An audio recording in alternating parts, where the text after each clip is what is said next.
ভর্তি মানুষের সামনে ইমরেত ভাইয়া আমাকে ধুমাইয়া একটা থাপ্পড় মেরে দিয়েছে। আমি গালে হাত দিয়ে চোখ নিচু করে দাঁড়িয়ে আছি, আর এক হাত দিয়ে চোখের জল মুছছি।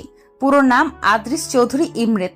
দেখতে মাশাআল্লাহ তাদের বংশের সবচেয়ে সুদর্শন পুরুষ, সাথে লম্বার দিক দিয়েও। বয়স 28 ওনার। অলওয়েজ গম্ভীর মুখের আর ফর্মাল লুকে থাকা ওনার অভ্যাস। কথা তো বেশি কমও বলে যে সব কথার ওনার হ্যাঁ বা না এর মধ্যেই শেষ। ওনার কথায় হেরফের যদি হয় ওনার বাড়িতে, তাহলে তো ওই দিন যুদ্ধ লেগে যায়। দেশের সফল ব্যবসায়ী প্লাস ডাক্তার হওয়ার সুবাদে তিনি বিভিন্ন বিজনেসম্যানদের কাছ থেকে তার মেয়ের জামাই হওয়ার অনেক প্রস্তাবও পেয়েছে, কিন্তু উনি মনে হয় সালমান খানের পথ অনুসরণ করতে চান, অর্থাৎ আজীবন সিঙ্গেল থাকার পণ করে আছেন। আমি ফারা আক্তার নিধি, বয়স 19, এইবার অনার্স প্রথম বর্ষের স্টুডেন্ট। আমার বাবা মায়ের সাথে গ্রামে ছিলাম, কিন্তু গ্রামে যে মেয়েরা থাকে তাদের খুব দ্রুত বিয়ে দিয়ে দেয়। ওখানকার এক জমিদারের ছেলের রকি আমাকে একদিন স্কুলে যাওয়ার পথে দেখেছিল। সেই থেকে প্রচুর ডিস্টার্ব করত, যেখানে সেখানে মারামারি করত কেউ আমার সাথে কথা বলতে আসলে। ওর ভয়ে কেউ আমার সাথে মিশতো না। একদিন রকির বাবা বিয়ের প্রস্তাব নিয়ে আসে। না করে দিতে পারছে না, এই প্রস্তাব করলে আমার বাবা মায়ের গ্রামে থাকা মুশকিল হয়ে যাবে। তবুও বাবা না করে দিতে জমিদার সাহেব কিছু না বলে চলে যান, কিন্তু তার ছেলে রকি এসে অনেক ঝামেলা করে, নানান হুমকি দিয়ে যায়। বাবা মা উপায়ন্তর না পেয়ে আমাকে তার খালাতো বোনের ছেলের কাছে, অর্থাৎ এই যমরাজ লোকটার কাছে ক্লাস 10-এ থাকতেই আমাকে পাঠিয়ে দেন। পরিচয় তো হলো, এবার চলুন এত সৃজনশীল থাপ্পড় খাওয়ার রিজনটাও জেনে আসি। ফ্ল্যাশব্যাক।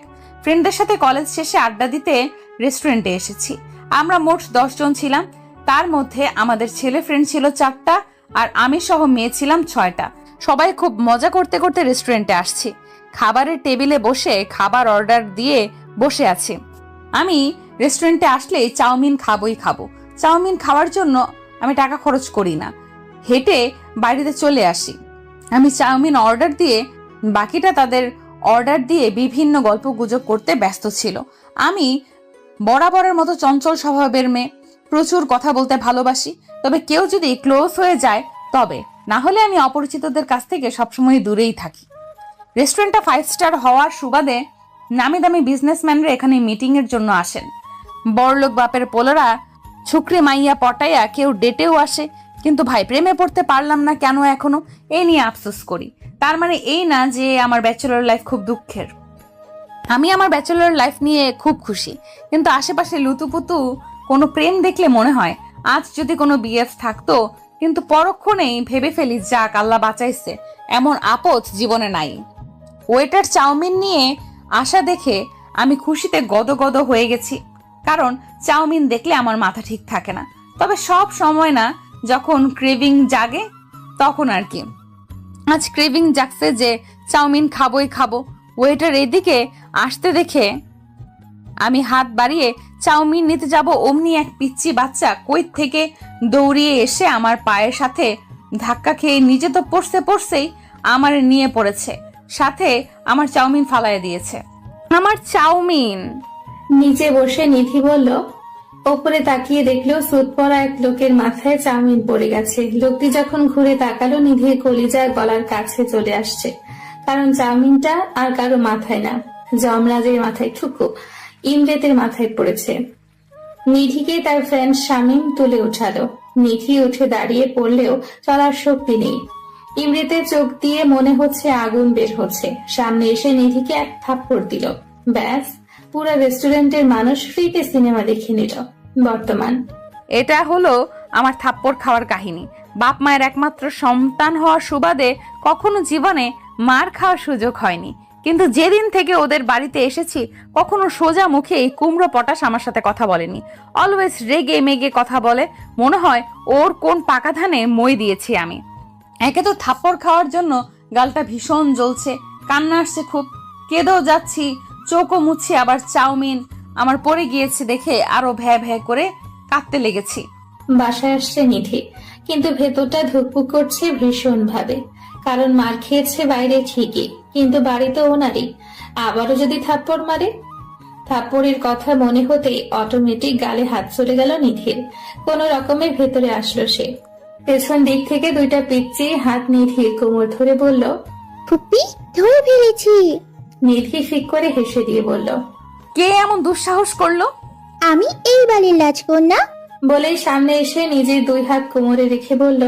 নিধি বাচ্চাটাকে কোলে নিয়ে এই পাক দিয়ে বলল, কেমন আছে আমার রাজকন্যা? বলবো কেন? সকালে না দেখা দিয়ে তুমি চলে গেছিলে কেন? পিচি বলে উঠল। সরি পরি, আমি আসলে যখন তোমার ঘরে যাই তখন তুমি ঘুমিয়েছিলে, তাই আমি না ডেকেই চলে আসি। নিধি মাসুমের মতো মুখ করে বলল। আচ্ছা আচ্ছা থাক, আমাকে ইমোজির মতো ব্ল্যাকমেল করতে হবে না। পিচিটা বলল। ইমোজি আবার কি? নিধি অবাক হয়ে বলে উঠল। ও মা, তুমি ইমোজি চিনো না? মা যখন রাগ করে বাবা তখন এইভাবে ইমোজির মতো ব্ল্যাকমেল করে। পিচি বলল। এতক্ষণে নিধি বুঝতে পারলো ও কিসের কথা বলছে। মামুনি, ওটা ইমোজি না, ইমোশনাল ব্ল্যাকমেল হবে। মাথায় হাত দিয়ে ওই হলো ব্ল্যাকমেল আছে তো নাকি? মুখ ভেঙচিয়ে বলল পিচি। মাহি? পেছন থেকে ডাক পড়ল। জি, অর্থাৎ মাহি আমার জামার পেছনে লুকিয়ে পড়লো আর বলল, সামনে এসে 28 বছর বয়সী নারী আসলো। ইনি হলেন ভাবি, অর্থাৎ ইমরাত ভাইয়ার ভাবি, মেহবুব ভাইয়ার বউ। ইমরাত ভাইয়ারা দুই ভাই, বড়টার বউ হচ্ছে মেহবুব ভাই। মেহবুব ভাইয়ের বউয়ের নাম স্মৃতি ভাবি। ভীষণ ভাবে ভালো উনি। এই নিধি, মাহিকে দেখেছ? নুডলসের প্যাকেট খুলে গার্ডেনে যে ছড়িয়ে আসছে। আজ ওর একদিন কি আমার একদিন। নিধি কিছু বলতে যাবে তার আগে ভাবি খপ করে মাহির হাত সামনে টেনে নিয়ে আসলো। রাগী চোখে মেয়ের দিকে তাকালে মাহি টুপ করে তার মায়ের গালে চুমু খেয়ে বলল, সরি মা। এরকম কাজ করলে কেউ কি আর রেগে থাকতে পারে? স্মৃতি ভাবিও হেসে দিল। মায়ের হাসি দেখে মাহি এক দৌড় দিল।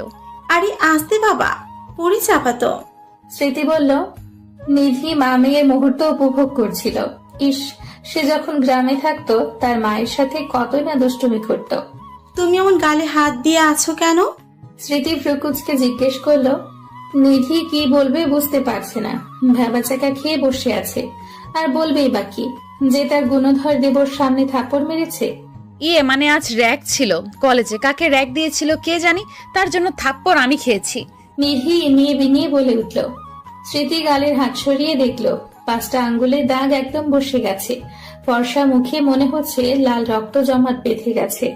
এ কি, কত জোরে মেরেছে তোমাকে? পুরো গালের কি অবস্থা। স্মৃতি আটকে উঠে বলল। আজ তোমার ভাইয়া আসুক। কোন বেয়াদবের দল এই হাল করেছে? ভার্সিটি যে সব কয়টাকে খবর নিতে বলবো। স্মৃতি ভাবি রেগে গিয়ে কথাগুলো বলল। তারপর আমার হাত টানতে টানতে ডাইনিং এর চেয়ারে বসিয়ে আইস প্যাক ধরে থাকলো। আসলে ভাবি আমাকে প্রচুর ভালোবাসে। আমার সব প্রয়োজন উনি এক নিমেষেই বুঝে যান। ক্লাস 10 থেকে আছি এই বাসায়, কিন্তু উনি আমার মায়ের মতন সব জিনিসের খেয়াল রাখে। আসলে মেহবুব ভাইয়া আর ইমরাত ভাইয়ার মা বাবা মারা যাওয়ার পর স্মৃতি ভাবি সংসারটা সামলে রেখেছে। এত নামি দামি মানুষ হয়েও এক চুল পরিমাণ অহংকার নেই। এমনকি স্মৃতি ভাবির ফ্যামিলিও অনেক হাই ক্লাস, কিন্তু তাদের পিতা মাতার মন একদম পানির মতো পরিষ্কার, কোনো ভেজাল নেই। রাতের বেলা ইমরাত ভাইয়া হসপিটালের ডিউটি সেরে বাসায় আসছে। মেহবুব ভাইয়া অফিস থেকে ফিরে এসেছে। মাহি বসে আছে আর সবার জন্য অপেক্ষা করছে। শেষ হয়ে দুই ভাই নামলো। স্মৃতি খাবার সার্ভ করছে। যে যা চেয়ারে অবস্থান করলো। নিধি কই? মেহবুব দেখতে না পেয়ে জিজ্ঞেস করে বসলো। নিধির খুব জ্বর, আমি খাবার খাইয়ে ওষুধ খাইয়ে আসছি। স্মৃতি বলল। সে কি, জ্বর হলো কিভাবে? মেহবুব অবাক হয়ে বলল। মার খেয়ে জ্বর আসছে। স্মৃতি বলল। কে মেরেছে? মেহবুব একটু মৃদু চিৎকার দিয়ে বলল। আমি মেরেছি। ইমরেদ গম্ভীর মুখে বলে উঠল। আর কি বলবে, দুজনেই চুপ হয়ে থাকলো, কারণ ইমরেদ শাসন করে নিধিকে একটু বেশি।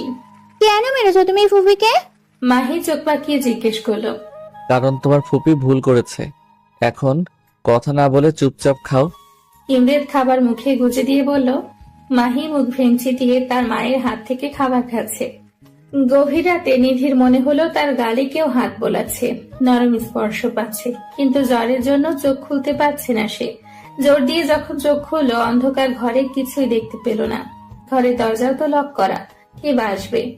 আপনি খুব খারাপ ইমরাত ভাইয়া, আপনার হাতের মার খাওয়ার জন্য আমি জ্বরে ভুগতেছি। দেখেন আপনার বউ হবে যখন, ওর হাতে মার খেয়ে আপনিও জ্বরে ভুগবেন। নিধি জ্বরের ঘোরে বিড়বিড় করে বলছে।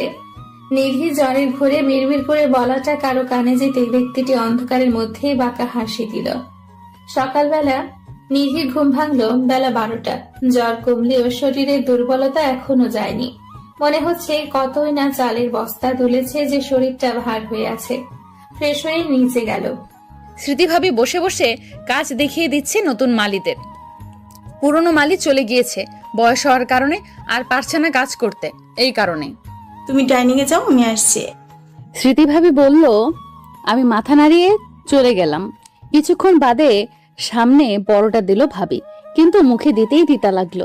মনে হয় জ্বরের মুখে, এই জন্য খেতে পারলাম না। তখন ভাবি স্যুপ করে দিল। মাহিও স্কুলে গেছে, নয়তো ওর সাথে মজা করা যেত। কল বাজছে, দেখলাম শামীম ফোন দিয়েছে। বল। নিধি বলল। জ্বর হয়েছে রে, এই জন্য আসিনি। নিধি ক্ষীণ কণ্ঠে বলে উঠল। এদিকে একটা আননোন নাম্বার থেকে নিধির ফোনে কল এসে চলেছে। নিধি দেখেও অ্যাভয়েড করলো। যেহেতু চিনে না, দেখেও কি হবে। বেশ কিছুক্ষণ কথোপকথন চলল। যে ব্যক্তিটি ফোন দিয়ে বারবার ওয়েটিং পাচ্ছিল সে রাগে সজোরে গ্লাস ভেঙে ফেলল। সন্ধ্যাবেলা নিধি আরামসে শুয়ে ফেসবুক চালাচ্ছে। নিউজ ফিডে এটা সেটা ফানি ভিডিও দেখছে আর হাসছে একটু পর পর। ইমরান নিধির রুমে এসে যখন দেখলো নিধি ফোনে কি দেখছে আর হাসছে, তখন নিধির কাছে এসে ফোনটা নিয়ে সজোরে ফোনটা ফেলে টুকরো টুকরো করে দিল। আল্লাহ, আমার ফোন! নিধি তড়িঘড়ি করে তুলতে গেলে ইমরান হ্যাঁচকা টান দিল। যেহেতু কাজের সময় তোমাকে পাওয়া যায় না, ফোনও তোমার কাছে থাকবে না। ইমরান দাঁত চেপে কথাগুলো বলে হনহন করে বেরিয়ে পড়ল। নিধির চোখে জল এসে গেছে। কেন তাকে দেখতে পারে না এই লোক? কি করেছে সে তার? ভাঙা ফোন হাতে নিয়ে বসে বসে কাঁদছে নিধি। নিধি অনেকক্ষণ যাবৎ ঘর থেকে বের হয়নি, আর বের হবে। নিজে নিজে বকবক করছে আর চোখের জল মুছছে নিধি। এদিকে ইমরান নিজের রাগ সংযত করতে পারছে না দেখে ওয়াশরুমে চলে গিয়েছে। গোসল করে বেরোনোর পর একটু হালকা লাগছে, তবে নিধির ফোন ওয়েটিং এর কথা মনে পড়তেই আবারও মাথায় রাগটা ফুলে উঠছে। রাতের বেলা ডাইনিং এ যেয়ে ইমরান দেখলো নিধি খেতে আসেনি। নিধি কই? ইমরান গম্ভীর মুখে স্মৃতিকে প্রশ্ন করলো। ভাই ও আসবে না, তুই খেয়ে নে। ঘরে বসে মাহি আর নিধি মিকি মাউস খেলতেছে। মেহবুব বলে উঠল স্মৃতি বলার আগেই। রাগে গাটা আরো রিরি করে উঠল ইমরেতের। কোন রকমে দাঁতের দাঁত চেপে মুখের ভেতরে খাবার গুজে উপরে চলে গেল। এদিকে মেহবুবের নজর গেল স্মৃতির শাড়ি ভেদ করে পেটের উপর। চট করে শয়তানি করার বুদ্ধি মাথায় আসলো তার। পানি হাতে নিয়ে স্মৃতির পেটে হাত রাখলো মেহবুব। এরকম আক্রমণে স্মৃতি চিৎকার দিতে যেয়েও থেমে গেল। বুঝলো বাহিরে আছে, চিৎকার দিলে খারাপ দেখায়। কটমট করে মেহবুবের দিকে তাকালে সে খুব মনোযোগ দিয়ে চিকেন খাচ্ছে। এদিকে মেহবুব ভেজা হাত সরায়ও না, ভেতরে ভেতরে পৈশাচিক আনন্দ নিচ্ছে। স্মৃতি টেবিলের নিচ দিয়ে দিল এক গুঁতো মেহবুবের পায়ে। আহ! মেহবুব ব্যথাতে বলে উঠল। স্মৃতি দেখলো মেহবুব হাত সরিয়ে দিয়েছে, দেখে হাত ছেড়ে বাঁচল। আরেকবার এমন করলে তোর সব কয়টা হাড় ভেঙে দিব আমি। রাগে গিজগিজ করতে করতে ডাইনিং ত্যাগ করলো স্মৃতি। লেটস সি বেবি, রুমে যাও। তোমার কপালে কি আছে দেখবে, তখন দেখবে। মেহবুব শয়তানি হাসি দিয়ে বলল, ইমরেজ সার্জারি নিয়ে একটু কথা বলছে অফিসের লোকের সাথে। কাল সকালে একটা বড় অপারেশন করতে হবে তাকে। বড় অপারেশন সব ইমরেজ করে, এমার্জেন্সি ছাড়া যায় না সে হসপিটাল। বাকি সময় ব্যবসায় লোকজন ভাবে এত ট্যালেন্ট কিভাবে আসে, দুই দিক সামাল দেয়। ইমরেজ কথা বলতে বলতে চোখ আটকে গেল সামনের বেলকুনিতে নিধি ইজি চেয়ারের ওপর গুটিসুটি মেরে মাহিকে বুকের ওপর রেখে ঘুমিয়ে গেছে। ইমরেদ প্রয়োজনীয় কথা শেষ করে মাহির রুমে রওনা দিল। মাহির রুমে গিয়ে ইমরেদ দেখলো মাহিকে বুকে চেপে নিধি ঘুমিয়ে আছে। আসলে কত নিষ্পাপ লাগছে দেখতে তাদের। মাহিকে কোলে নিয়ে ওর বেডে শুয়ে দিল, তারপর নিধির কাছে এসে কিছুক্ষণ তাকালো। এই মুখ দেখে আমি আমার বয়সটা ভুলে গেছি। আমি তোমার বাচ্চামো দেখে নিজের যে তোমার থেকে 10 বছরের বড় সেটাও ভুলে গেছি। কিন্তু কি করবো বলো, আমি যে তোমাকে প্রথম দেখাতে দুর্বল হয়ে গেছি। নিজের অনুভূতি প্রতিটি শিরায় তোমাকে আবদ্ধ করে ফেলেছি এই 3 বছরে। হ্যাঁ, তোমাকে চাই, আমি খুব করে চাই, এত বেশি চাই যেন কখনো আমি তোমার বড় কিংবা তুমি আমার ছোট এই অনুভূতিটা বুঝতে না পারি। আমি তোমাকে ভালোবাসি অনেক বেশি, এত বেশি যে তোমাকে আমি ব্যতীত অন্য কখনো কেউ ভালোবাসা তো দূরেই থাক, পছন্দ করুক, আমি তা চাই না। আমি পারলে তোমাকে আমার বক্ষ পিঞ্জরে লুকিয়ে ফেলতে চাই। আজ যখন তোমার খোঁজ নেওয়ার জন্য ওয়েটিং দেখলাম, মনে হচ্ছে সামনে পেলে ঠাটিয়ে 2টা চড় মারি। দুনিয়ার সবার সঙ্গে তোমার যত কথা, আর আমি সামনে আসলে তোমার মুখ বন্ধ হয়ে যায়। আমার অনুভূতির তোমার চোখে পড়তে দেই না, আমি জানি, কিন্তু খুব শীঘ্রই তোমাকে আমার অনুভূতির সাথে পরিচয় করাবো। নিধিকে কোলে তুলে মাহির পাশে শুয়ে দিল। কথাগুলো নিধির শুনতে পেত, কিন্তু ঘুমের জন্য তার হুঁশই নেই। কেউ তাকে তার অজান্তেই এত বেশি কেউ চেয়ে ফেলেছে। নিধির কপালে চুল সরিয়ে মাথায় চুমু দিয়ে দুজনের গায়ে চাদর দিয়ে লাইট অফ করে ইমরেত চলে গেল। স্মৃতি ঘুমাতে পারছে না। যখন সে বেডে ঘুমাচ্ছে, মেহবুব তার গায়ে পানির ছিটা মারছে। দেখলো কোনো উপায়ন্তর নাই। নিজের রুমে থেকে চাদর নিয়ে বারান্দায় চলে গেল। এমনিতে সময় পায় না ওকে আদর করার। যখন কাছে পাই, হয় মাহি আসে, না হয় অন্য কাজ। পরে না হয় আর এরকম করতে দিব না। ও ভুলে গেছে ওরে আমি কেমনে তুলে এনে বিয়ে করেছি। ধপাধপ পা ফেলে স্মৃতির কাছে কোমরকে শক্ত করে ধরে কাছে ঘুরিয়ে দেওয়ালে ঠেসে ঠোঁটে ঠোঁট বসালো। বেশ কিছুক্ষণ ছোটাছুটি করে স্মৃতি পার পেল না যখন, তখন নিজেও তাল মেলালো। সে জানে মেহবুব বরাবরই জেদি, আর সেখানে স্মৃতিকে নিয়ে সবসময় সিরিয়াস। স্মৃতির গায়ের ঘ্রাণ মেহবুবের কাছে টনিকের মতো কাজ করে। স্মৃতিকে কোলে তুলে ভালোবাসার রাজ্যে ডুব দিল মেহবুব। সকালবেলা নিধি নিজেকে বেডে পেয়ে একটু অবাক হলো। সে তো ছিল মাহিকে নিয়ে বারান্দায়, এখানে কিভাবে এলো? মাহির দিকে তাকিয়ে দেখে সে এখনো ঘুমে কাদা। 4 বছরের মাহি, তার মা বাবার মতো গায়ের রং পেয়েছে, দেখতেও পুতুল।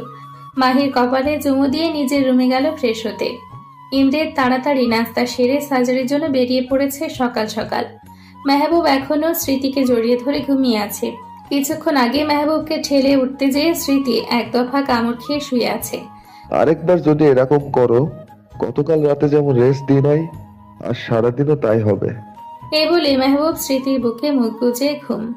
স্মৃতি মনে মনে গালি দিলেও মেহবুবের দিকে তাকিয়ে একটা প্রশান্তির হাসি দিল সে। সকালে নিধি উঠে সবার জন্য নাস্তা বানালো। ভাবলো সবাইকে চমক দিয়ে দিবে যে সেও পারে। এদিকে নিধি ফ্রেশ হয়ে ক্যাম্পাসে যায়, আর সেখানে যোগাযোগ করে হোস্টেলের সিট ফাঁকা আছে কিনা খোঁজ খবর নেয়। বন্ধুরা ফোন দিয়ে পায় না নিধিকে, এজন্য জিজ্ঞেস করছে ফোন অফ কেন। কি বলবে বুঝতে না পেরে নিধি কথা কাটিয়ে অন্য কথা তুলে ব্যস্ত হয়ে পড়ল। ইমরেত সার্জারি শেষে ফ্রেশ মুড নিয়ে কেবিনে আসছে। তার অপারেশন সাকসেস হয়েছে, এমন কোনো রেকর্ড নাই যে সে হিট করে নাই। কোনো অপারেশন তার আনসাকসেসফুল হয়নি। বেচারি গান না শুনে থাকতে পারে না। ফোন নাই কিভাবে যে আছে। বাসার লোকের সাথে সে ল্যান্ডলাইনে কথা বলল। আমার দেয়া ফোন নিবে না জানে সে, স্মৃতি ভাবিকে দিয়ে দেয়াবে। বাঁকা হাসি দিয়ে ভাবছি ইমরেত। ফোন বাজছে ইমরেতের। রিসিভ করে দেখলো তার গার্ডের নাম্বার এটা। স্যার, নিধি ম্যাম হোস্টেলে সিট খুঁজছে। বেশ কয়েকজনকেও বলেছে। এখন ওর শামীম ফ্রেন্ডের সাথে বসে বলছে যে করেই হোক সিট খুঁজে দিতে। গার্ডটি বলল।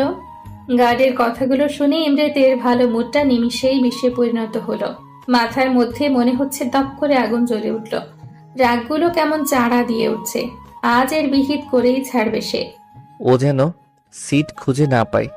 আর শামীম ছেলেটারে একটা ধোলাই দাও, যেন হসপিটালে 1 মাস থাক। খরচ নিয়ে নিও, অফিসে এসে গট ইট। রাগে দাঁতে দাঁত চেপে বলল ইমরেত। ফোন কেটে মাথার চুলগুলোকে অনবরত টানছে ইমরেত। মেজাজে সপ্তমী তার। সিট খুঁজে বের করাচ্ছি তোমার আমি। অ্যাপ্রন খুলে গাড়ির চাবি নিয়ে বেরিয়ে পড়ল। কলেজে নিধি কলেজের সামনে রিক্সার জন্য ওয়েট করছে, কিন্তু এই ভর দুপুর এসে রিক্সা পাচ্ছে না। এমনিতেও হস্টেলের সিট খোঁজার চক্করে অনেক লেট হয়ে গেছে।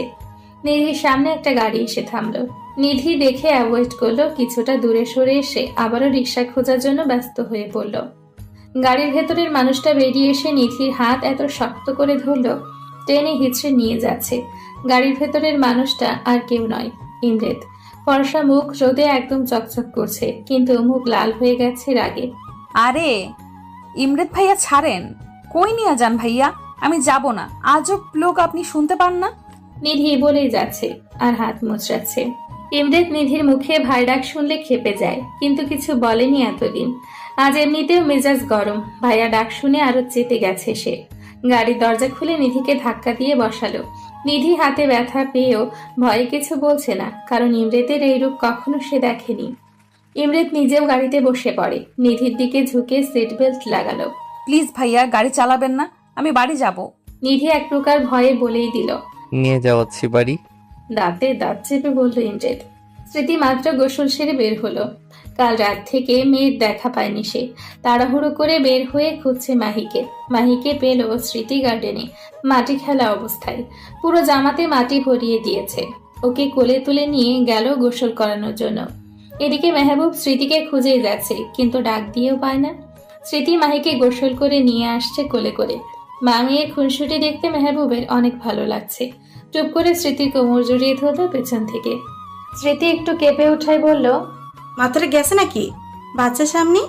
তো মেহবুব ভ্রুকুচকে দুজনকে আবারও জাপটে ধরল।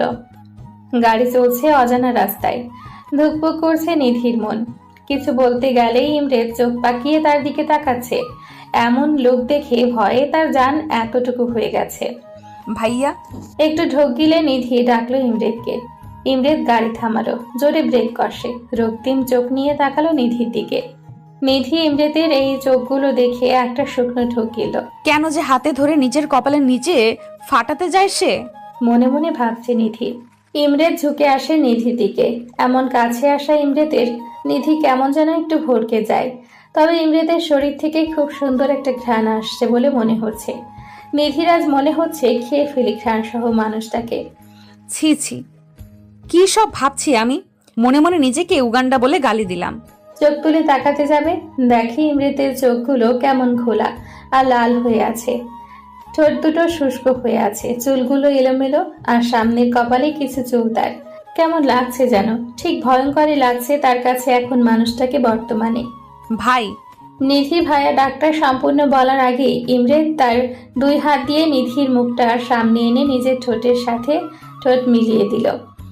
এমন অ্যাটাক করায় নিধি হজম করতে না পেরে চোখগুলো ডিমের মতো বড় বড় করে দিয়েছে। ইমরেতের এক হাত আমার কোমরে চলে গিয়েছে, আরেক হাত আমার চুলটা শক্ত করে ধরে আছে। আমার মনে হচ্ছে হাওয়াতে ভাসছি আমি। শরীরটা প্যারালাইজড লাগছে আমার কাছে, নিয়ন্ত্রণ নাই আমার শরীরের আমার কাছে। এরকম কেন লাগছে? এরকম ইমরেত ভাইয়া করলো কেন? উনি তো আমার দেখতেই পারে না, তাহলে এরকম করে চুমু খাচ্ছে কেন? বিভিন্ন প্রশ্ন আমার মনে ঘুরপাক খাচ্ছে। ওর অপর পাশে আমার ঠোঁটের উপর নিজের ঠোঁট বিলীন করে যাচ্ছে। মনে হচ্ছে এই দিনটার জন্য সে অপেক্ষায় ছিল। অনেকক্ষণ হয়ে যাচ্ছে, কিন্তু ইমরেতের সরে আসার নাম নেই। আমার মনে হচ্ছে ঠোঁট মনে হয় আর নাই। একটু সরে আসতে চাইলে ইমরেত আমার উপর উঠে পড়ে গাড়ির সিটের সাথে চেপে ধরে, নিজের মতো করে চুমু খেয়ে যাচ্ছে। বেশ কিছুক্ষণ পর ইমরেতের ঠোঁটের যুগলবন্দি থেকে নিধি মুক্তি পেল। নিধি আগে ঠোঁটে হাত দিচ্ছে, তার ঠোঁট আছে নাকি গায়েব হয়ে গেছে। হাত দিয়ে দেখলো আছে, কিন্তু জ্বলছে খুব। ইমরেত গাড়ির সিটে হেলান দিল, মাথা উপরের দিকে তুলে চোখ বন্ধ করে জোরে জোরে নিঃশ্বাস ফেলছে। নিধিও তাই। ইমরেত চোখ বন্ধ অবস্থায় বলে উঠল, এইভাবে আমার ভিতর অধিকার আমি কখনো কাউকে দেইনি, কিন্তু তুমি যখন থেকে লাইফে আসছো আমার ভিতরটাকে প্রতিনিয়ত পুড়িয়ে ছারখার করছো। এর উত্তর আছে তোমার কাছে? নিধি এই কথা শুনে ভ্যাবলার মতো তাকিয়ে আছে ইমরেতের দিকে। কথাগুলো তার মাথার উপর দিয়ে যাচ্ছে। ইমরেত আবারও বলা শুরু করলো, আমি তো চাইনি তোমাকে ভালোবাসতে। কেন বাধ্য করলে আমার বাসায় এসে আমাকে তোমার মাতাল করা প্রেমে ফেলতে? বলো কেন করলে? চিৎকার করে বলল ইমরেত। একে তো ইমরেতের কথা তার মাথার উপর দিয়ে যাচ্ছে, দ্বিতীয়ত ইমরেত যে তাকে ভালোবাসে এটা শুনে মনে হচ্ছে কেউ তাকে 10 তলা থেকে ফেলে দিয়েছে। ইমরেত নিধির কাছে এসে তার ঠোঁটে হাত বোলালো বৃদ্ধা আঙ্গুল দিয়ে। নিধি এমন ছোঁয়াতে একটু কেঁপে গিয়ে সরে বসলো। খুব জ্বলছে তাই না বেবি? ইমরেত ঘোর লাগা কণ্ঠে বলছে। বেবি শুনে মনে হচ্ছে নিধি ঝটকা খাইছে। মনে হচ্ছে ওরা ধরা কাটতে পারলে হতো। ঠোঁটটাকে একটু চেপে ধরলো ইমরেত। জ্বলছে এমনিতেই, তার উপর চেপে ধরাতে নিধি আসলে একটু ব্যথা পেয়েছে। এই জ্বলা ব্যথা সহ্য করে নাও, আমি এতদিন সহ্য করে এসেছি। নাও ইয়োর টার্ন। যে দহনে আমি পড়েছি বা পুড়ছি, এখন আমার এই আক্রমণগুলো দিয়ে তোমাকে মারবো। ইমরেদ কথাগুলো বলে ফোনে কাকে কল দিল। কাজ হয়েছে? ইমরেদ জিজ্ঞেস করলো তার গার্ডকে। Good job. বলে ফোন কেটে দিল ইমরেদ। আবারও নিধির দিকে তাকালো, সে চুপচাপ বসে আছে। প্রশ্ন অনেক চলছে তার মনে, কিন্তু জিজ্ঞেস করার সাহস সে পাচ্ছে না। ছোট মাথাতে এত চাপ নিও না। চাপ নিতে এতই ইচ্ছা হইলে আমাকে নাও, আমাকে নিয়ে ভাবো। বাট ডোন্ট ইউ থিঙ্ক সেখানে আমার জায়গাতে ভুল করে অন্য কারো বিচরণ হোক। আর ভাইয়া ডাকার এই বোকামিটা নেক্সট টাইম করবা না। আদারওয়াইজ এর থেকে রেজাল্ট খারাপ করে দিব তোমার। আর জাস্ট কেবল তো শুরু। তোমার কাছে এই সব আমার অনুভূতির সংমিশ্রণগুলো তুমি এখন থেকে টের পাবে। বাঁকা হেসে গাড়ি চালালো ইমরেদ। আল্লাহ সব ছেড়ে মানুষরূপী ডাক্তার দানব আমার উপরে আছাড় খেয়ে পড়লো। নিধি নিজের মনে কথাগুলো বলছে। বাড়ি পৌঁছালো তারা দুজন। ইমরেদ গাড়ি থেকে নেমে টেনে নিধিকে নামালো। নিধি এক প্রকার রোবটের মতো ইমরেদের সাথে হাঁটছে। হাত ছোটাতে চাইলে ইমরেদের এক ধমক। সাহস দেখানোর ভুল করো না। মাহি দেখছে তার ছোট চাচু কিভাবে তার নিধি ফুপিকে ওপর নিয়ে যাচ্ছে। সে তখন লিভিং রুমে রং পেন্সিল দিয়ে কাগজ কলমে কি আঁকছিল। নিধি রুমে এসে নিধিকে সামনে দাঁড় করালো, আয়নার সামনে ইমরেদ। এই যে এখানে তোমার অবস্থান, আর এখানেই থাকতে হবে তোমাকে। কানে গেছে? না গেলে ঢুকিয়ে নাও। হোস্টেলের সিট খোঁজা কিংবা অন্য জায়গাতে শিফট হওয়ার কথা মাথা থেকে বের করে ফেলো। আর মাইন্ড ইট, আমার কথার খেলাপি করলে আমার নেক্সট অপারেশনের শিকার তুমি হবে। You know that I am best in this. আর সব সো কল্ড ছেলে বন্ধুদের সাথে মিশা বন্ধ। আর কারো পাশে যদি বসতে দেখি অবস্থা খারাপ করতে 0 সেকেন্ড ভাববো না আমি। ইমরেদ কথাগুলো বলা শেষে নিধির বাম হাতে একটা কামড় দিয়ে চলে গেল। নিধি হাত চেপে ধরে বলল, আজ তো একটা সার্জার ডাক্তার রাক্ষস। ইমরেদ দরজা থেকে হালকা মুখ বের করে বলল, অনলি ফর ইউ বেবি। নিধি মুখে হাত দিল। সাথে সাথে ইমরেদ চোখ টিপ দিয়ে চলে গেল। নিধি গোসল সেরে অনেকক্ষণ আগে থেকে ঘরে বসে আছে, দরজা লক করে। তার সাহস জাগছে না বাহিরে যাওয়ার। নিধি চুলে গামছা পেঁচিয়ে বসে আছে। ভালো লাগছে না কিছু তার। ফোনটাও নেই যে অনলাইনে কিছু দেখবে সে। ইমরেদ গোসল সেরে নিচে গেল, কিন্তু সবাই নিচে থাকলেও নিধি নিচে নামে নাই। দেখে একটু ভ্রু কুঁচকালো। মামনি, তুমি একটু উপরে যাও, গিয়ে তোমার নিধি ফুপিকে ডেকে নিয়ে আসো তো। ইমরেদ বলল মাহিকে ডেকে নিয়ে। আমি কেন যাব? তুমি যাও, ফাইট হয়েছে তোমাদের। মাহি এক নাগাড়ে প্রশ্ন করলো। ইমরেদ বিড়বিড় করে বলল। মাহি ইমরেদকে ঝাঁকিয়ে জিজ্ঞেস করলো, বলো না। কিছু না রে মা। আচ্ছা তুমি যেও না, আমি যাই। ইমরেদ বলল। না, ফুপি না করেছে রুমে যেন কেউ না আসে। মুখ বাঁকিয়ে মাহি বলল। কেন? ইমরেদ ফ্রুকুচকে জিজ্ঞেস করলো। ফুপির মাথা ব্যথা, ঘুমাবে। মাহি বলল। ইমরেদ জানে নিধি কেন নিচে নামছে না। বেশি কিছু বলল না, জাস্ট তার ভাই ভাবিকে ডেকে জানালো তার কিছু কথা আছে জরুরি ভাবে। মেহবুব, স্মৃতি আর ইমরেদ ডিনার সেরে লিভিং রুমে যেয়ে বসলো কফির মগ নিয়ে। বল তোর জরুরি কথা। মেহবুব বলল। ভাইয়া নিধি হোস্টেলের সিট খুঁজতে বেরিয়েছিল। ইমরেদ পায়ের ওপর পা তুলে কফির মগে চুমুক দিয়ে বলল। সে কি, কেন? স্মৃতি একটু জোরে বলল। আস্তে। মেহবুব বলে উঠল। স্মৃতি দমে গেলেও চোখের ইশারায় নানান প্রশ্ন ঘুরপাক খাচ্ছে ইমরেদের সামনে। আমি ওর ফোন ভেঙে দিয়েছি এই জন্য, আর এর আগের দিন থাপ্পড় মেরেছিলাম ওই জন্য। ইমরেদ আরামসে কথাগুলো বলল। রিজন? মেহবুব রুকুজকে বলল। মেহবুব আর স্মৃতি জানি ইমরেদ নিধিকে দেখার পর থেকে ভালোবাসে, কিন্তু কখনো প্রকাশ করেনি। নিধির ওপর জোর খাটানো, তাকে বকা দেওয়া সবকিছুই তারা বুঝতো, কিন্তু ইমরেদ বিষয়টা এড়িয়ে চলেছে বরাবরই। ভাইয়া ও ভুল করেছে, এক হোস্টেল খোঁজে, আর সেটা ছেলে ফ্রেন্ডের হাত দিয়ে। আর সেদিন আমার মাথায় চাউমিন ফেলেছে, ওর এই ছেলে ফ্রেন্ড তাকে তুলেছে। আবার সেদিন আমি ফোন দিয়ে ওয়েটিং পেয়েছি, পরে জেনেছি ওর ছেলে ফ্রেন্ড কল দিয়েছিল, আর আমি যে কল দিয়েছি ওর চোখে পড়ে নাই। আমি ছাড়া অন্য কোনো ছেলের সাথে কথা বলতে পারবে না, এই জন্য ফোন ভেঙে দিয়েছি। রাগে চোখ মুখ শক্ত করে বলল ইমরেদ। সে তো ঠিক আছে, কিন্তু তুই কি ওকে বলেছিস তোর মনের কথা? মেহবুব জিজ্ঞেস করলো। ইয়া, বলেছি। ইমরেদ ভাবলেশীন হয়ে উত্তর দিল। অ্যাকসেপ্ট করেছে নাকি না? মেহবুব বলল। করে নাই, আসলে শকে আছে এক প্রকার। আরে অ্যাকসেপ্ট করলে তো ভালো, আর না করলেও তাকে এইখানেই আমারে বিয়ে করে তাকে সংসার করতে হবে। ইমরাত একটু বাঁকা ভাবে উত্তর দিল। দুই ভাই এক। স্মৃতি বিড়বিড় করে বলল। মেহবুব ঠিকই শুনতে পেয়েছে স্মৃতির কথা। স্মৃতির দিকে তাকাতে এসে ভেঙচি দিল। মেহবুব বাঁকা হাসি দিল, ইশারায় বোঝালো। ভাবি, এইটা ফোন ওর জন্য নিয়েছি, তুমি দিয়ে দিও, আমি দিলে কাহিনী করবে। স্মৃতির হাতে ইমরাত ফোন দিয়ে উপরে চলে গেল নিধির রুমে। মেহবুব স্মৃতিকে কোলে তুলে নিজের ঘরের পথে রওনা দিল। আরে আবার করে তুলে নিয়েছো তুমি, বাড়িতে দেখে নিলেই কে কি ভাববে? স্মৃতি এভাবে নানান কথা বলছিল। মেহবুব নিজের ঠোঁট দিয়ে স্মৃতির মুখ বন্ধ করে দিল। ইমরাত নিধির রুমে যেয়ে দেখে সে বারান্দাতে দাঁড়িয়ে আকাশের দিকে তাকিয়ে স্থির দৃষ্টিতে। তার মানে সে এখনো ঘুমায়নি। ইমরাত পেছন থেকে নিধিকে ধরলে নিধি ভয় পেয়ে এক লাফে ইমরাতের থেকে 2 হাত সরে গেল। ইমরাত ভ্রু উঁচিয়ে জিজ্ঞেস করলো, এনিথিং রং? নিধি মুখ ঘুরিয়ে নিল। আপাতত এখান থেকে কেটে পড়তে পারলেই ভালো হবে। এই মানুষটার সাথে কথা বলতে ভালো লাগে না। কাম। ইমরাত হাত দিয়ে কাছে ডাকছে নিধিকে। নিধি মুখ উঁচিয়ে ভেঙচি দিল যে সে যাবে না। ইমরাত কটমট করে তাকালেও নিধি নজর স্থির তার নিজের পায়ের দিকে। ইমরাত কাছে যেয়ে নিধির কোমর চেপে উপরে তুলল।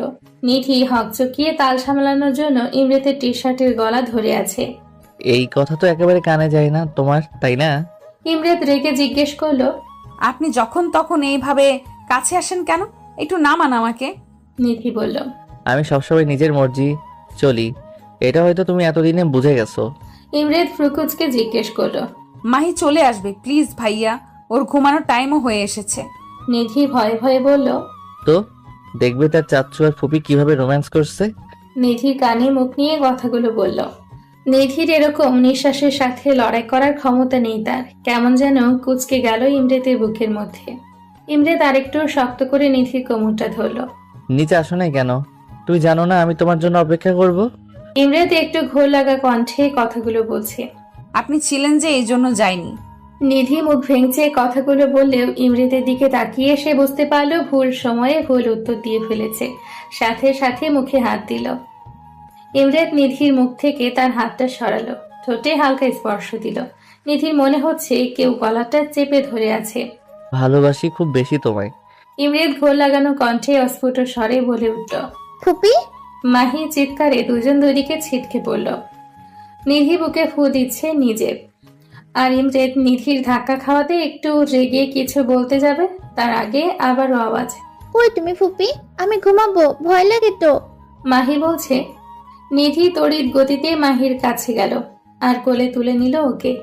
নিজের ভাতিজি দেখি শাশুর প্রেমের কারণে হাড্ডি হচ্ছে, বিয়ে হলে দেখা যাবে না। নিধি মাইকে নিয়ে ঘুমাবে বাসর ঘরে। ইমরাত নিজে নিজে বলল। ইমরাত যাওয়ার সময় নিধিকে শাসিয়ে গেল। সে আরেকবার হাতের কাছে পড়লে খবর আছে। সকালবেলা সবাই ডানিয়ে নাস্তা খাচ্ছিল। এমন সময় উপস্থিত হলো নিধির বাবা মা। নিধি ওর বাবা মাকে দেখে জড়িয়ে ধরলো তাদের। অনেকদিন পর দেখে মনে হচ্ছে কেঁদে দিয়েছে। ঈদে যেতে পারেনি ওই জমিদারের ছেলের জন্য। কেমন আছিস? নিধির মা জিজ্ঞেস করলো। ভালো, তোমাদের দেখে অনেক ভালো হয়ে গেছি। নিধি ওর মাকে বলল। এইভাবে নানান কথা হচ্ছিল। ইমরাত নিধির এমন খুশি মুখ দেখতে চেয়েছিল, কিন্তু বুকের কোণে কোথাও যেন মনে হচ্ছে ব্যথা হচ্ছে। তার চিন্তা নিধির বাবা মা এসেছে, এখন যদি নিধিকে নিয়ে চলে যায় সে তো থাকতে পারবে না নিধিকে ছাড়া। নিঃশ্বাসটা আটকে আসছে গলার কাছে ইমরাতের। নিধির বাবা মা এখানে এসেছে কারণ নিধির বাবার সরকারি কাজ আটকে পড়ে আছে, সেটা দেখতে এসেছে। মা আমি বাড়ি যাব তোমাদের সাথে। নিধি ওর মাকে বলল। ইমরাত কটমট করে তাকালে নিধি ওর মায়ের পিছে একটু মুখ লুকালো। স্মৃতি ইশারায় ইমরাতকে শান্ত হতে বলে। কেন, আমার বোনের কি এখানে ভালো লাগছে না? মেহবুব জিজ্ঞেস করলো নিধিকে। নিধি মুচকি হাসলো। ইমরাত উপরে গেল। কিছুক্ষণ পর নিধিকে ডাকলো। আমার কফি কই নিধি? ইমরাত বলল, সকালে প্রতিদিন ইমরাতের কফি দেওয়া নিধির কাজ। আসলে নিধি আসার পর এখানে নিধি ইমরাতকে কফি দেয় আন্টি। স্মৃতি ইমরাতের রাগ সম্পর্কে অবগত। সে কেন ডাকছে নিধিকে এখন ভালো মতো বুঝেছে। এখন নিধি না উঠলে যে তাণ্ডব করবে সে সেটা বুঝতে পেরেছে, তাই কথাগুলো বলল। যা দিয়ে আয় কফি, ইমরাত বাবা চাইছে। নিধির বাবা উত্তর দিল। নিধি দেখলো উপায়ন্তর নেই। তখন ভয়ে ভয়ে কফি বানিয়ে ইমরেতের ঘরে রওনা দিল। নিজের বুকে ফু দিল যেন যমরাজ তার জমগিরি না তুলে। স্মৃতি, মেহবুব, রফিক এবং রুবা সবাই নিচে কথা বলছে। নিধির বাবা মায়ের নাম। মাহি বসে আছে নিধির মায়ের কোলে। আসলে আঙ্কেল, আপনার সাথে একটু জরুরি কথা ছিল। মেহবুব বলে উঠল। লিভিং রুমে মেহবুব, স্মৃতি আর নিধির বাবা মা বসে আছেন। মাহি বাহিরে তার নানির সাথে খেলছে। হ্যাঁ বাবা বলো। নিধির বাবা চায়ের কাপ টেবিলে রেখে বলল। নিধির বিয়ে শাদীর কথা কি কিছু ভাবছেন? মেহবুব জিজ্ঞেস করলো। আসলে বাবা, বিয়ে তো অনেক আসছে, কিন্তু জমিদারের ছেলের জন্য সবগুলো ভেঙে যাচ্ছে। যে প্রস্তাব দিচ্ছে সে পরিবারকে মারার হুমকি সে দিয়ে আসছে। নিধির বাবা একটু চিন্তিত স্বরে বলল। না জানি আমার মেয়েটার কপালে কি আছে। নিধির মা হতাশ সুরে বলল। নিধির বিয়ে আমি আমার ভাই ইমরেতের সাথে দিতে চাই। মেহবুবের সোজা সাপটা উত্তর। নিধির বাবা মা প্রস্তাবটা শুনে ভরকে গেল। তাদের মতো সামর্থ্য নেই যে বড় ঘরে মেয়ে দিবে। চৌধুরী পরিবার এই শহরে সবচেয়ে ধনী পরিবার, সেটা লোকমুখে শোনা যায়। এই প্রস্তাবে তারা যে অপ্রস্তুত হয়েছে স্মৃতি সেটা বুঝতে পেরেছে। আঙ্কেল, আমাদের ইমরেত খুব ভালো। সে নিধিকে সেই 4 বছর থেকে ভালোবাসে। সে এখানে আসার পর ইমরেতের মধ্যে আমরা যতটা চেঞ্জ দেখতে পাই তা কখনো দেখিনি। আপনি ভাববেন না আমরা জোর করছি। ইমরেত নিধিকে নিয়ে কতটা দুর্বল আমরা দেখতেই পাই সেটা। আর নিধিকে প্রচন্ড ভালোবাসে। নিধিকে ছাড়া অন্য কাউকে এখন পর্যন্ত বিয়ে করতেও চায় না। বিয়ে নামক শব্দ শুনলে রেগে যায় সে। নিধিকে আমরা আমাদের বাড়ির ছোট পুত্রবধূ হিসেবে চাই আঙ্কেল। স্মৃতি নিধির মায়ের হাত ধরে কথাগুলো বলল। নিধির বাবা মায়ের মনে হচ্ছে আকাশের চাঁদ হাতে পেল, সেই সাথে সৎ পাত্র নিজের মেয়ের জন্য পেল। বুক থেকে অনেক বড় একটা পাথর যেন মনে হলো সরে গেল তাদের। নিধির বাবা মাও কথা পাকা করে দিল যে ইমরেতের সাথে নিধির বিয়ে দিবে। মেহবুব স্মৃতির দিকে চোখ টিপ দিল। স্মৃতি বেচারি লজ্জা পেয়ে মিষ্টি আনতে গেল। তাদের মধ্যে এই কথা হলো, নিধির প্রথম বর্ষ পরীক্ষা শেষে বিয়ে দিবে দুজনের। ততদিন কথাটা নিধির অজানা থাকুক। অহেতুক চাপ নিয়ে পরীক্ষা খারাপ করুক তার দরকার নেই। ইমরেতের রুমে নিধি কফি নিয়ে গেছে। রুমে নক করলো, কিন্তু রেসপন্স না আসাতে ফিরে আসতে গেলে নিধিকে টেনে ইমরেত রুমের ভেতরে নিয়ে দরজা লক করে দিল। এভাবে হ্যাঁচকা টান পড়াতে নিধির হাত থেকে কফির মগ পড়ে ভেঙে গেছে। আরে দিলেন তো মগটা ভেঙে। নিধি মুখ না তুলে কফির মগের দিকে তাকিয়ে কথাগুলো বলল।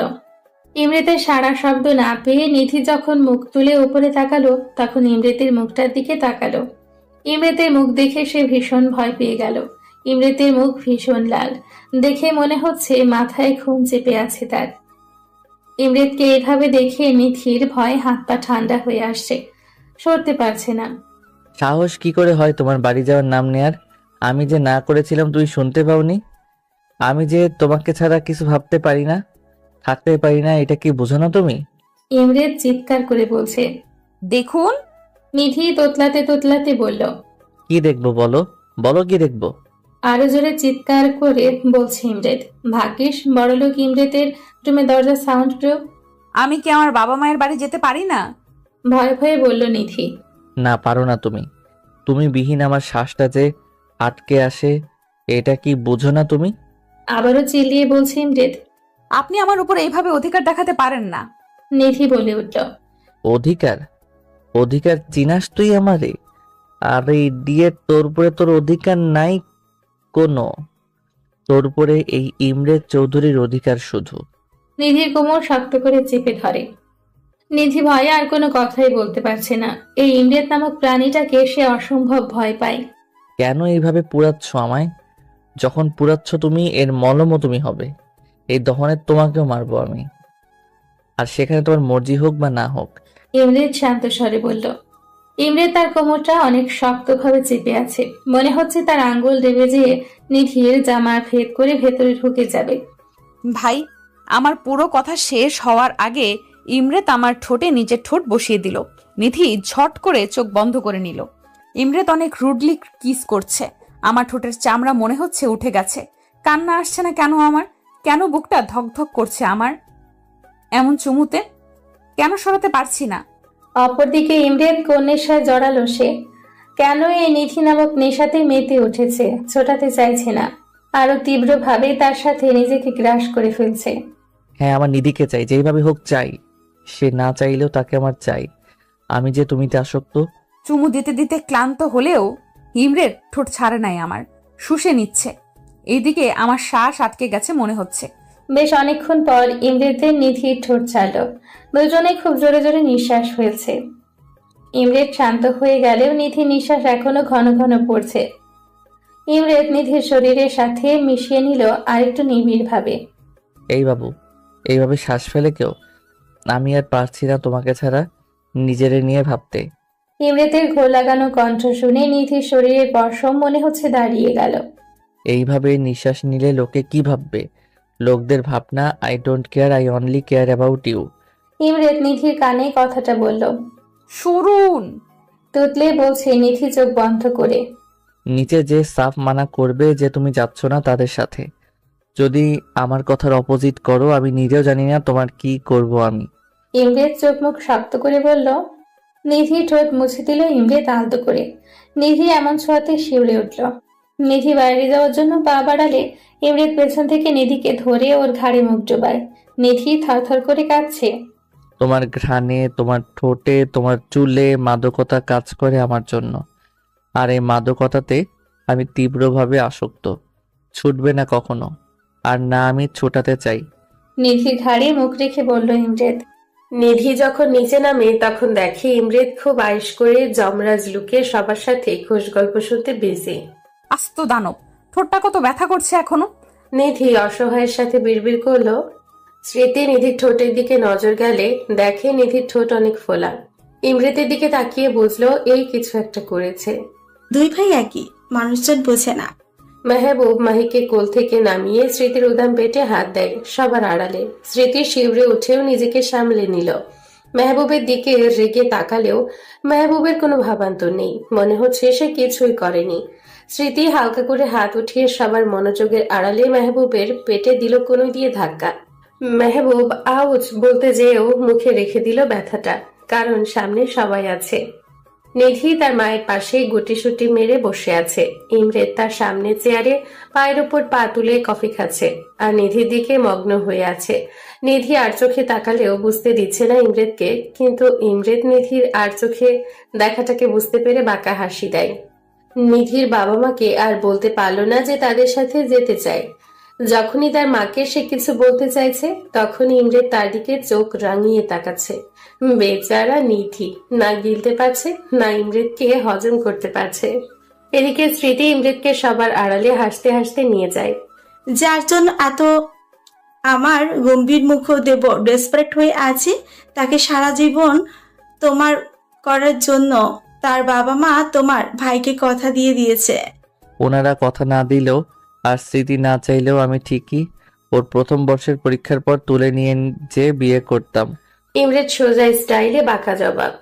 দুই ভাই একই, তোমার ভাইয়ের মতোই হইলে বেচারি নিধির কপালে কি আছে? স্মৃতি জানালো ঠাট্টা সুরে। ওর কপাল ভালো আছে, একদম ডাবল রোলে পাচ্ছে হ্যান্ডসাম জামাইকে। ইমরেত নাক ফুলিয়ে বলল। স্মৃতি হেসে তাদের কাছে রওনা দিল। আর ইমরেতও খুশি, স্মৃতির বাবা মা সবকিছুই জানে আর কথাও দিয়েছে সে নিধি তার হবে। নিধির বাবার সরকারি যে কাজ আটকে ছিল, ইমরেত তার লোক দিয়ে ফাইল আইনিভাবে নিয়ে আসছে। সমস্যার সমাধানও হয়ে গিয়েছে। সন্ধ্যের দিকে নিধির বাবা মা সবাই চলে গেল। এমনিতেও নিধির বাবা মাকে এতদিন পর দেখতে পেয়েছে। জমিদারের ছেলের জন্য দেখতে যেতে পারে না গ্রামে। কান্নাকাটি করে বিদায় দেয় নিধি তার বাবা মাকে। নিধি নিজের চোখ ফুলিয়ে ফেলেছে। ইমরেত ইশারাতে না করেছে কাঁদতে, কিন্তু নিধি যতবারই ইমরেতের দিকে তাকিয়েছে ততবারই আরো জোরে কেঁদেছে। মাহি বারবার এসে চোখ মুছে দিচ্ছে। ও ফুপি, তুমি কেঁদে দিলে কিন্তু আমিও কাঁদবো।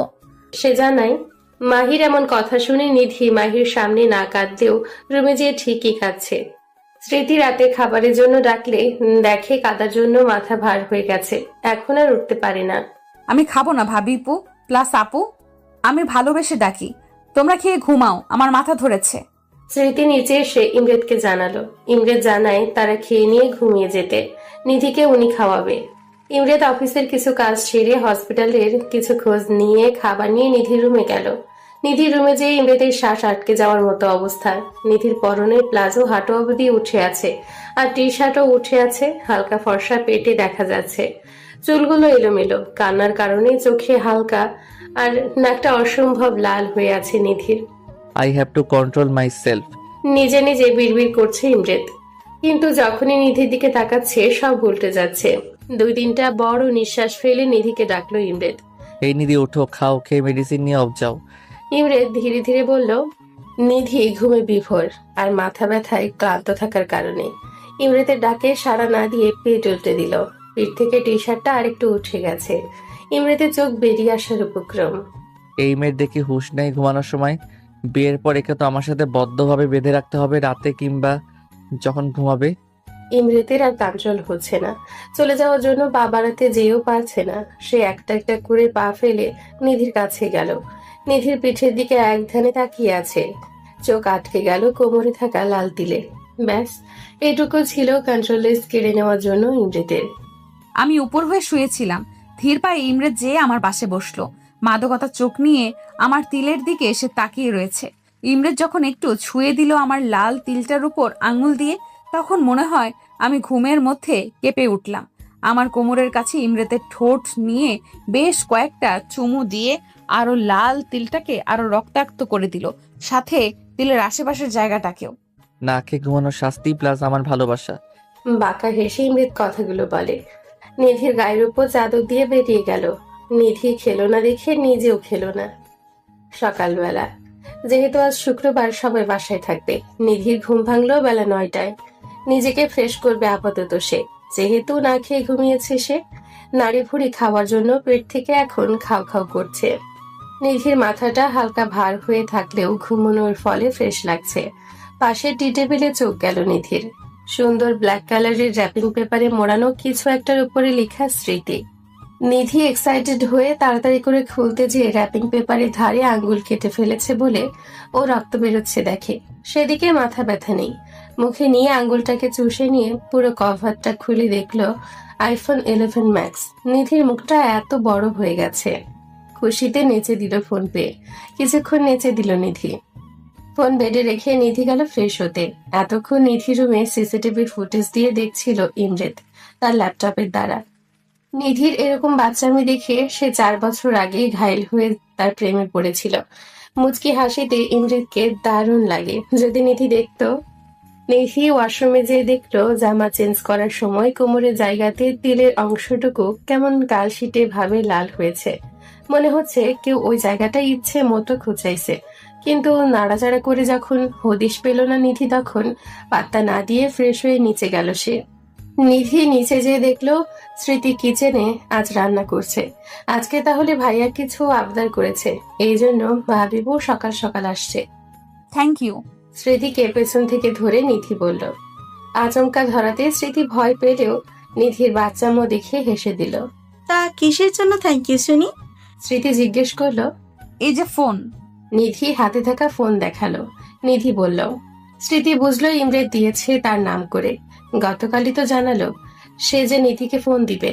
তুমি কিভাবে জানলে ভাবিপু যে আমার ফোন ভেঙে গিয়েছে? নিধি ঠোঁট উল্টে জিজ্ঞেস করলো। আমাকে তুই ম্যাজিশিয়ান ডাকিস না, আমি আমার ম্যাজিক দিয়ে জেনে ফেলছি। স্মৃতি বলল। নিধিও ফিক করে হেসে স্মৃতিকে ধরল। নিধি স্মৃতিকে হেল্প করলো কিচেনে। ডাইনিং এ খাবার সাজালো। সবাই খেতে আসছে নিচে। ইমরেত নিধির দিকে তাকালো।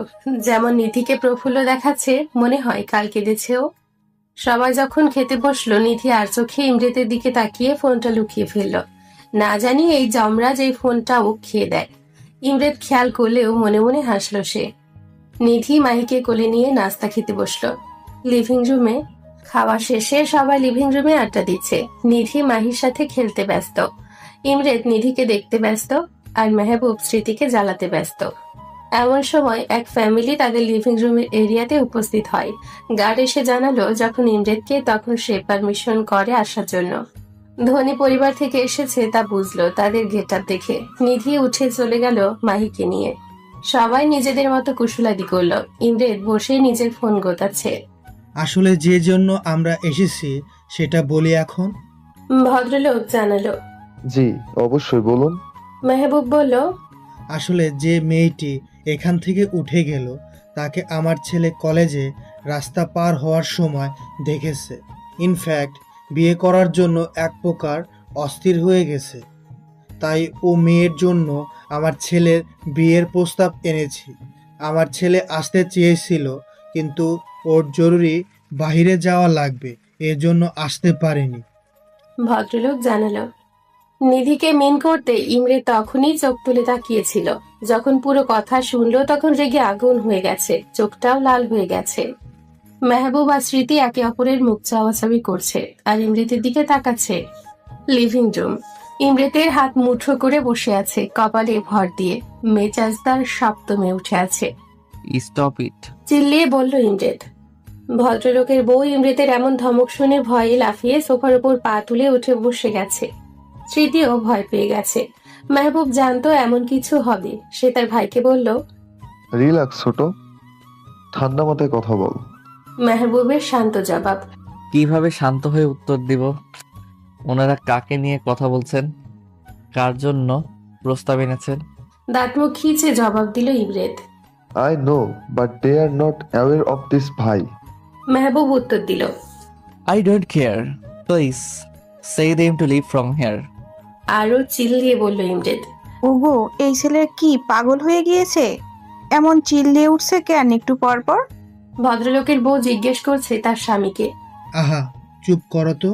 ভদ্রলোক বিরক্তিকর সুরে বলল। স্মৃতি এসেও ইমরেতকে সান্ত্বনা দিচ্ছে যে চুপ করতে। এই আপনারা এখনো বসে আছেন? উঠেন, যান এখান থেকে। ইমরেত চিল্লিয়ে বলছে।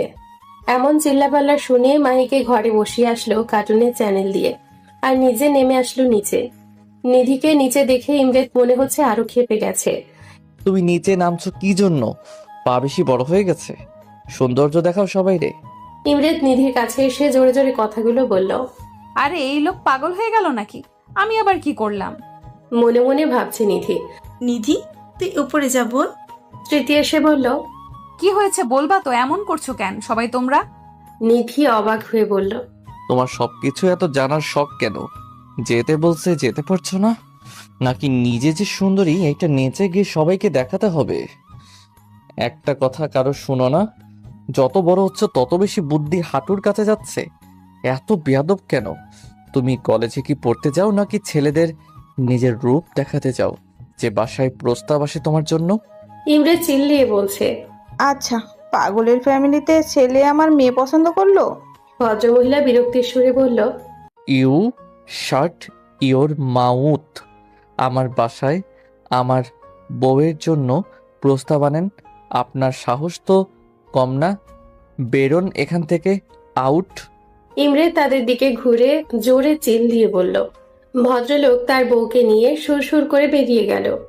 আর তুমি ছেলেদের সাথে এত মেলামেশা কেন? নিজে যে মেয়ে সেটা কি ভুলে যাও? কতবার না করেছি মিশতে, বলো কতবার? আসলে আমারই ভুল হয়েছে। এমন অল্প বয়স্ক মেয়েকে আমি ভালোবেসেছি। মাথায় একটু বুদ্ধি নেই, ঢ্যাং ঢ্যাং করে নিচে নেমে চলে এসেছে। আরে ভাই, সামান্য তো নিজের বুদ্ধি কাজে লাগাও। ইমরেত নিধির বাহু ধরে কথাগুলো বলছে। নিধির চোখ দিয়ে গলগল করে পানি পড়ছে। এতগুলো কথা সে প্রথম শুনলো ইমরেতের থেকে। হ্যাঁ, সে জানে ইমরেত তাকে দেখতে পারে না, কিন্তু তার মনে তাকে নিয়ে এত তিক্ততা। ছেলে বন্ধু কই তার? যে দুইটার সাথে কথা বলে তাদের অলরেডি গফ আছে, দুজনকে ভাই হিসেবে দেখে। যারা বিয়ের প্রস্তাব নিয়ে এসেছে তো এখানে তার কি দোষ? মানছে সে একটু কম বুদ্ধির মেয়ে, তাই বলে এত কথা শোনাবে তাকে? কয়েকদিন আগে সে না প্রেম নিবেদন করলো? তাকে নিয়ে সেও কিছু কিছু ভাবতে শুরু করেছিল। সব কি মোহ ছিল? নিধি মনে হচ্ছে আর দাঁড়িয়ে থাকতে পারছে না। ইমরেত, কুল ডাউন, অনেক বলে ফেলেছ। স্মৃতি আর কিছু বলতে যাবে, যার আগে ইমরেত বাধা দিল। ওকে বলো আমার চোখের সামনে থেকে চলে যেতে। আমি নিতে পারছি না ওকে আর। ইমরেত কড়া ভাবে বলল। স্মৃতির বিস্ময় হয়ে তাকিয়ে আছে যে রাগের শিকার হয়ে ইমরেত নিধিকে যতগুলো কথা শোনালো, এর ফল না তাকে পস্তাতে হয়। নিধির মনে হচ্ছে আকাশ থেকে পড়ছে ইমরেতের এই বিহেভিয়ার দেখে। নিজেকে সামলে নিয়ে উপরের দিকে যাচ্ছে, কিন্তু পাটাও মনে হচ্ছে। ধীর পায়ে রুমে যেয়ে মাহিকে তার মা ডাকছে বলে ঘরে দরজা বন্ধ করে দিল। নিধির বুক ফেটে কান্না আসছে। এরকম বকা কখনো কোনো দিন খায়নি সে। কি দোষ ছিল তার? সে তো জানতো না তার বিয়ের প্রস্তাব আসবে। সে জানলে কি নিচে নামতো? বাবা মাকে তার খুব মনে পড়ছে। বালিশ আঁকড়ে ধরে কেঁদেই যাচ্ছে। স্মৃতি পেছন পেছন এসে দরজা নক করে রেসপন্স পায়নি। টেনশনেই তার জানও শুকিয়ে যাচ্ছে। কি থেকে কি হয়ে গেল আজকে? অপরদিকে ইমরেত নিজের রুমে সে নিজেকে লক করে বসে আছে। ঘরে জিনিসপত্র ভাঙচুর করেই যাচ্ছে, তারপরেও ক্ষান্ত হয় না সে। সাহস কি করে হলো আমার নিধির জন্য বিয়ে আনার? নিধির উপর শুধু আমার এই ইমরেত চৌধুরীর অধিকার। নিধি শুধু আমার। সব কয়টাকে শেষ করে দিব যে আমার নিধিকে কেড়ে নেওয়ার জন্য আসবে। হাতে থাকা ফ্লাওয়ার ভাস ভেঙে বলল। যখন ইমরেত একটু শান্ত হলো তখন তার টনক নড়ল। নিধির সাথে ক্রোধের বশে কি বিশ্রী বিহেভিয়ার করেছে মনে পড়তেই তার মাথাটা কেমন যেন ফাঁকা ফাঁকা লাগছে। তাৎক্ষণিকভাবে ইমরেত নিজের রুমের দরজা খুলে বেরিয়ে পড়ল নিধির রুমের উদ্দেশ্যে। নিধির রুমে দরজা ধাক্কিয়ে চলে যাচ্ছে, কিন্তু নিধি দরজা খুলে না। আরে বড় লোকের ফুয়া, জানোস না তুই তোদের সব ঘরে রুমে সাউন্ড প্রুফ করে রাখছস? স্মৃতি এমন দরজাতে বাড়ি দেওয়ার আওয়াজ শুনে মাহিকে কোল থেকে নামিয়ে মেহবুবের কোলে দিল, যেন ওকে দেখে। স্মৃতি ছুটলো নিধির ঘরের দিকে, যেহেতু আওয়াজটা ওইখান থেকেই আসছে। কি করছো কি এখন তুমি? স্মৃতি এসে ইমৃতকে জিজ্ঞেস করলো। দেখো না ভাবি, নিধি দরজা খুলছে না। এই নিধি, দরজা খুলো। বলেই দিল আরেকটা বাড়ি। ইমৃত জানালো, ও খুলবে না, আর ও না করেছে যেন কেউ বিরক্ত না করে। তুমি তো চেয়েছিলে যেন ও তোমার সামনে না আসে তো। স্মৃতি বলল, ভাবি প্লিজ, তুমিও জানো আমি রাগের মধ্যে বলেছি। রাগ উঠলে হুঁশ থাকে না। আর ও বললেই হলো দরজা খুলবে না। এই খুলো, লাস্টবার বলছি।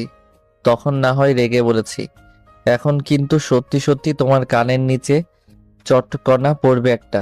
ইমৃত চিল্লিয়ে বলছে। কামড় নে। ইমৃতের হাত ধরে স্মৃতি টেনে নিয়ে গেল ডাইনিং এ। ইমৃতের সামনে পানির গ্লাস ধরলো স্মৃতি, ইশারায় জানালো পানিটা খেতে হবে এখন তাতে।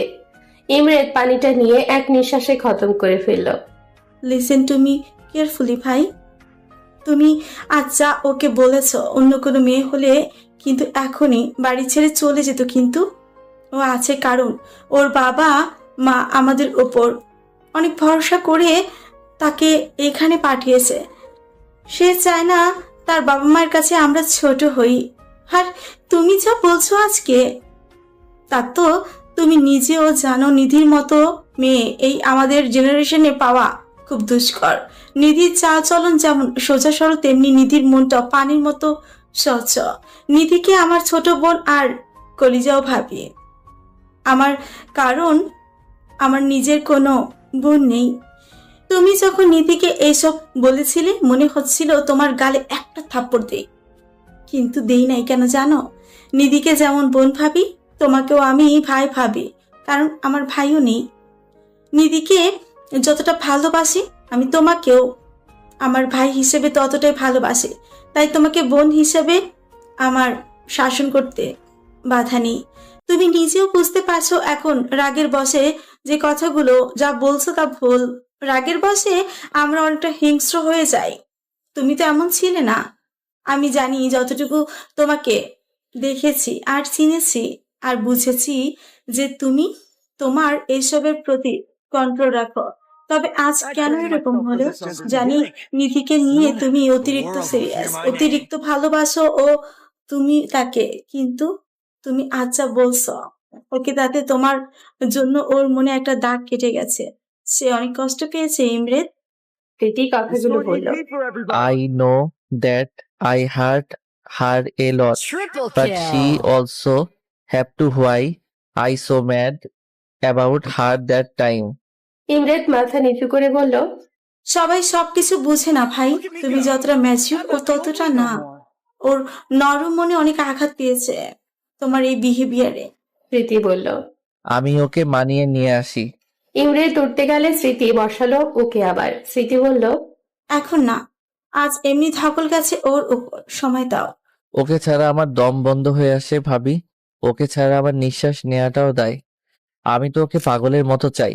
ওকে অনেক বেশি ভালোবেসে ফেলেছি সেই 4 বছর থেকে। ওকে আমি কারোর সাথে দেখা তো দূরে থাক, আমি ভাবতেও পারবো না। নিধি সবসময় উল্টা পাল্টা ডিসিশন নেয়। এই যেমন কয়দিন আগে হোস্টেল খুঁজছিল। আজকের আমার বিহেভিয়ার দেখে যদি অন্য কিছু করে ও যদি আমারে ছেড়ে যেতে চায় আমি ওকে খুন করে ফেলবো একদম।